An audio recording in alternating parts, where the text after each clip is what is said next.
Hey guys, welcome back to another lazy lesson. Today we shall be discussing about the centuries old Ayodhya dispute, what was the dispute all about, its historical background and the recent Supreme Court verdict. And let us understand the issue with the help of an editorial given in today's Hindu newspaper. Well, Ayodhya is a city in Faizabad district of UP located on the banks of river Sarayu. The city, which finds mention in the writings of Tulsidas and Amir Khusro, has also the imprints of Jainism and Sikhism. However, in last 100 years, the city has been mainly in news because of a disputed 2.77 acre land. Overall, the dispute is about 500 years old and has seen 160 years of legal battle. And the proceedings in this case was the second largest in the history of Supreme Court. The Keshavananda Bharati case of 1973 has seen the longest proceedings in the history of Supreme Court. Now the issue has finally come to an end with a 5-judge bench of Supreme Court headed by Chief Justice Ranjan Gogoi announcing the verdict. Now before understanding the verdict, let us try to know the historical background of the dispute. And the issue dates back to 1528 when Mir Baqi, the commander of Mughal Emperor Babur, built Babri Masjid at the place. And this place is popularly known as Rama Janmabhoomi by Hindus, that is the birthplace of Lord Rama. And the first noted outbreak because of the dispute was in 1853 during the rule of Nawab Wajid Ali Shah. And following this, the Britishers divided the disputed land in 1859 between Hindus and Muslims.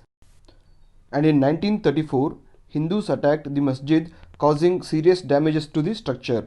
And on December 22, 1949, the idol of Ram Lalla, that is Balram, was placed overnight in the masjid. And efforts by the local authorities to remove the idol from the premises failed. And in 1959, Nirmohi Akhara filed a suit for the possession of this site. Following this, in 1961, UP Sunni Central Waqf Board also filed a petition for the possession of the same site. And in 1986, a local court ordered the government to open site for Hindu worshippers. And in 1989, Bhagwan Sri Ram Lalla Virajman at Sri Ram Janmabhoomi filed a title suit represented by next friend D.O.K. Nandan Agarwal. And in 1990, BJP leader L.K. Advani starts a nationwide Rath Yatra starting from Somnath. And this aroused the sentiments of many Hindus, ultimately leading to the demolition of Babri Masjid.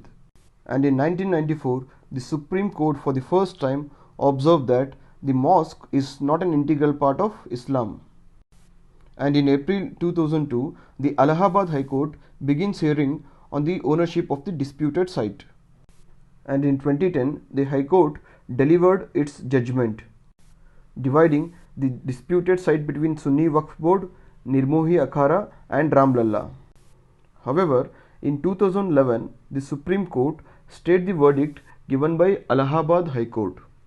And after a number of petitions were filed in the Supreme Court and the mediation was also failed, the Supreme Court decided to streamline the hearings of the case and ultimately delivered its final verdict on November 9, 2019.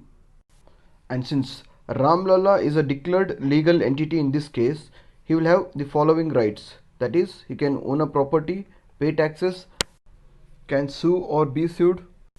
However, the entity does not have any fundamental rights or other constitutional rights. And previously, various high courts have declared animal kingdom and rivers such as Ganga and Yamuna as also legal entities. In its final judgment, the court unanimously allotted the disputed 2.77 acres of land for the construction of a temple. Here, the land has not been directly given to Hindus. Instead, a trust to be constituted by the central government will look after the construction of the temple in the disputed land. And thirdly, the Sunni Muslim Waqf Board shall be given an alternate 5-acre land in Ayodhya. In doing so, the Supreme Court has used its extraordinary powers granted under Article 142 of the Constitution. And the Article 142 gives the Supreme Court sweeping powers for the sake of ensuring complete justice. And the Supreme Court uses these powers in generally cases involving human rights and environmental protection. This is for the first time that the court invoked this power in a case involving a civil dispute. And fourthly, Nirmohi Akhara, which was granted one-third title by the Allahabad High Court in 2010, does not have any claim to title or even managerial rights as per the latest verdict. And next, the Supreme Court accepted that Ram Lalla Virajman, the deity, has a legal character.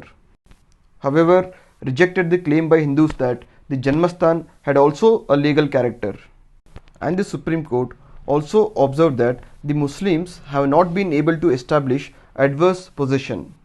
Here, adverse possession is hostile possession of a property which has to be continuous, uninterrupted and peaceful. And here the Muslim side had claimed that the mosque was built 400 years ago by Babar, and that even if it is assumed that it was built on the land where a temple earlier existed, Muslims, by virtue of their long exclusive and continuous possession beginning from the time the mosque was built and up to the time the mosque was demolished, they had perfected their title by adverse possession. And this argument has now been rejected by the Supreme Court.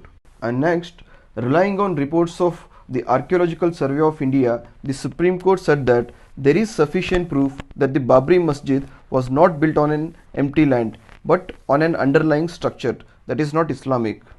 And lastly, the Supreme Court observed that the destruction caused on December 6, 1992 constitutes a serious violation of the rule of law. And with this verdict, the Supreme Court has apparently chosen a path most conducive to social harmony. And with this, the Supreme Court has given a legal burial to a prolonged dispute that began as a minor litigation and expanded into a divisive political cause. Now at least, political parties will not have this dispute on their election manifesto, because a lot has changed in the last 2 decades. A common and informed citizen would be more interested in the issues of rising unemployment and slowing down economy. It is finally time for the government to take such issues seriously. That's it for today. Thank you.